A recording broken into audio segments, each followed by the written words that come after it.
Comment investir et entreprendre sans argent? Il est très difficile de se lancer à investir au moment où on n'a rien. Mais avec cette vidéo, je vais vous expliquer exactement ce que vous devrez faire pour parvenir à investir. On se retrouve après la pause.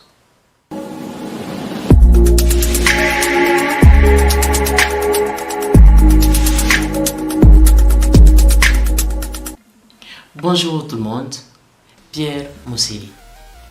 Dans cette vidéo, je vais vous expliquer étape par étape, pas à pas, ce que vous devrez faire pour parvenir à investir. Même si vous n'avez pas d'argent ou bien vous avez peu d'argent, qu'est-ce que vous devrez faire au moment où vous n'avez pas d'argent et qu'est-ce que vous devrez faire au moment où vous avez peu d'argent.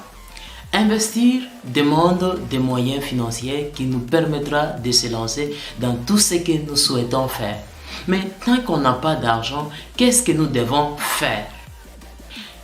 Avant de démarrer, si tu n'es pas encore abonné à la chaîne, abonnez-vous, activez la cloche pour être au courant de nos prochaines vidéos, mettez des notifications et dites-moi sur quel sujet vous souhaiterez que je parle dans les prochaines vidéos. Investir tant qu'on n'a pas d'argent. Pour investir, premièrement, ce que vous devrez faire, c'est de chercher l'argent. Et comment est-ce que vous devrez chercher l'argent? Et c'est en cherchant quoi faire et proposer vos services à des gens. Vous posez d'abord la question premièrement, qu'est-ce que vous souhaitez faire? Et ce que vous souhaitez faire, qu'est-ce que vous allez apporter à la population sur base de vos services? Dès que vous trouvez ce que vous allez faire, proposez vos services aux gens. Je donne un exemple. Ça m'arrivait des fois que je ne travaille pas, je me retrouvais en difficulté financièrement. J'étais un répétiteur à de multiples endroits. J'ai donné les cours aux enfants et à la fin de chaque mois, j'ai trouvé quelque chose. 50 $, 100 $ par mois. Maintenant, vous n'avez pas d'argent. Qu'est-ce que vous pouvez faire? Soit vous cherchez où donner par exemple des cours de répétition aux enfants. Et en cherchant où donner vos services qui sont la répétition des cours, ça va vous faire gagner quelque chose avec le temps. Et si ce n'est pas cela, vous vous dites que vous n'êtes pas en mesure de pouvoir donner des cours à des enfants, qu'est-ce que vous devrez faire? Chercher un service qui permettra à ce que les gens puissent vous donner quelque chose. L'exemple tel que sureur, des chaussures. Il y a des enfants partout, si vous allez en ville, il y a beaucoup d'enfants qui font ce genre de choses. Le cirage seulement. Cirer des chaussures. Qu'est-ce que ça va vous empêcher? Et si ça ne vous empêche pas, ou bien si ça va vous empêcher, alors cherchez un autre service qui sera apprécié par des gens et qui commencera à vous faire gagner un peu d'argent. Et dès que vous trouvez ces services, le peu que vous commencerez à trouver, épargnez ça quelque part. Continuez toujours à épargner progressivement jusqu'à ce que vous allez trouver un montant suffisant. Je donne l'exemple tel qu'ici chez nous à Lubumbashi, en République démocratique du Congo. Surer une chaussure, c'est 500 francs. Et par jour, il dépasse des 10 000 francs par jour. Et si vous prenez les 10 000 francs multipliés par le nombre de jours pour totaliser un mois, je prends 6 jours.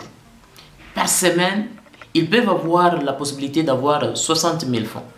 Un mois, donc 4 semaines, pour totaliser un mois, les 60 000 francs multipliés par 4, nous tombons directement à 240 000 francs. Et si vous gagnez les 240 000 francs, vous pouvez commencer déjà à gérer votre petit monnaie et vous gardez une partie quelque part. Bien sûr qu'il y a d'autres services, il y a des besoins qui nous recommandent régulièrement, mais commencez déjà à garder quelque part. Un moment après, ce que vous garderez, commencerez à garder quelque part, vous allez vous retrouver avec beaucoup d'argent. Et cet argent que vous allez trouver avec le temps, ça va vous permettre de se lancer dans le business. Ça vous permettra d'investir.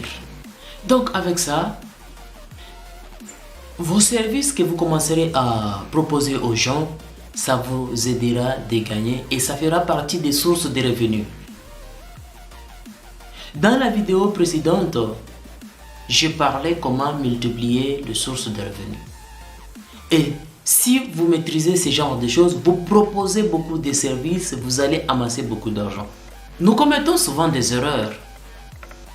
On s'est toujours dit, la majorité des gens se disent que être bien, il faut être dans un bureau, être à l'aise, assis sur une chaise, ainsi de suite, un bureau climatisé et autres. Mais gagner la vie ne signifie pas qu'il faut seulement travailler dans des bureaux. Cherchez l'argent en proposant vos services. Deuxième étape, c'est quand vous avez une source de revenus.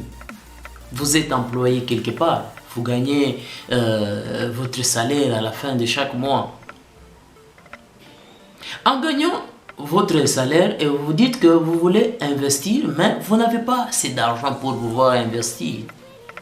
Maintenant, quelle façon faudra-t-il faire pour parvenir à investir? C'est en épargnant une partie de votre salaire. Toujours dans une vidéo précédente, j'avais parlé comment répartir votre salaire avec la méthode 50-20-20-10.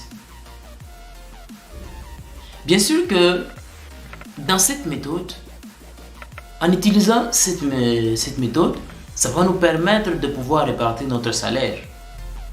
Mais si vous voulez vous lancer dans des affaires, ça va vous demander beaucoup de sacrifices. Il faut se sacrifier. Mieux vaut travailler dur pendant 5 ans que de travailler toute une vie. Travailler toute une vie, c'est quand vous faites des choses sans pourtant tenir compte de l'épargne, vous utilisez votre argent, comment, je ne sais quoi, là vous allez travailler toute une vie. Mais quand vous voulez travailler, par exemple pour une durée de 5 ans, ça vous demandera de beaucoup épargner. Épargnez une grande partie de votre salaire. Et quand vous épargnez une grande partie de votre salaire, vous allez, dans votre compte, vous aurez beaucoup d'argent pour un petit moment. Réfléchissez un peu. Si vous prenez cette habitude d'investir, de pouvoir épargner quelque part. Et en épargnant, ça vous aidera de pouvoir se lancer dans ce que vous souhaitez faire. Et si on veut devenir indépendant financièrement, qu'est-ce qu'il faut faire? Ce n'est pas seulement investir dans une seule chose. Vous pouvez investir dans plusieurs choses. Seulement qu'au début, vous pouvez d'abord commencer par un projet et quelque temps après, vous ajoutez un autre, ainsi de suite. Nous connaissons bien l'enfant est né, il ne sait pas marcher, il ne mange même pas la bouillie, ainsi de suite. Mais avec le temps, au fur et à mesure qu'il est en train de grandir, son corps change aussi progressivement. C'est de la même façon avec vous. Si vous investissez, au début, ça peut paraître un peu petit à petit, vous marchez d'abord à 4 pattes, ainsi de suite, vous vous soulevez jusqu'à ce que vous allez atteindre le succès financier. J'espère que avec cette vidéo, ça vous aidera et vous allez mettre en pratique ce que je vous dis. Et si vous mettez en pratique, ça me fera plaisir. Vous voir réussir, ça me fera du bien. Mon souci est de vous faire réussir. Et vous faire réussir, c'est vous recommander seulement de pratiquer ce que je vous dis. Et si vous les pratiquez, vous atteindrez la liberté financière. Merci de m'avoir regardé et on se retrouve à la prochaine.